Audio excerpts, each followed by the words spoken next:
True about abruptio placenta. Abruptio placenta से related क्या चीज़ ट्रू है? It can lead to prolong labour, it is more common in primary, USG is diagnostic in most of the cases, PV examination can be done। तो ये 2-3 options दिए हुए हैं, तो उसमें से क्या सही है?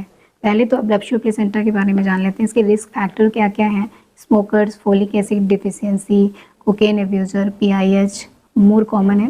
प्राइमरी जो PIH है ये प्राइमरी में मोर कॉमन होता है। मल्टी ग्रेविडा अगर है तो फिर मोर कॉमन होगा।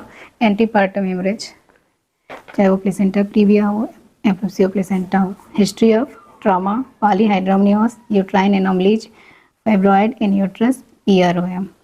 इसका जो है ये रिस्क फैक्टर है। तो मल्टी जो APH है, चाहे वो एब्रप्सियो हो चाहे प्लेसेंटा प्रीविया हो, ये मल्टी ग्रेविडा में मोर कॉमन है। तो हमारा ये ऑप्शन तो गलत हो गया। It is more common in primary. Primary में मोर कॉमन क्या होता है? PIH होता है। PV can be done after ruling out placenta previa. अगर प्लेसेंटा प्रीविया को रूल आउट कर लिया गया तो PV किया जा सकता है। तो ये जो ऑप्शन है वो सही है।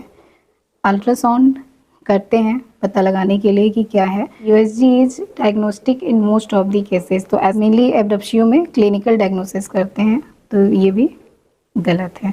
एब्रप्सियो के केस में जब प्लेसेंटा सेपरेट होता है तो थ्रोम्बोप्लास्टिन का सिक्रेशन होता है, जिससे यूट्राइन कंट्रैक्शन इनिशिएट होता है। तो इसकी वजह से प्री टर्म लेबर हो सकता है। जब भी प्लेसेंटा सेपरेट होगा उसी समय पे लेबर पेन शुरू हो जाएगा, लेकिन प्रोलॉन्ग लेबर नहीं होगा।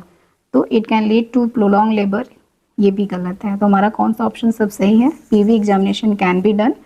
तो अगर रूल आउट हमने कर लिया है कि प्लेसेंटा प्रीविया नहीं है तो PV कर सकते हैं। तो ये 4th ऑप्शन जो है वो सही होगा।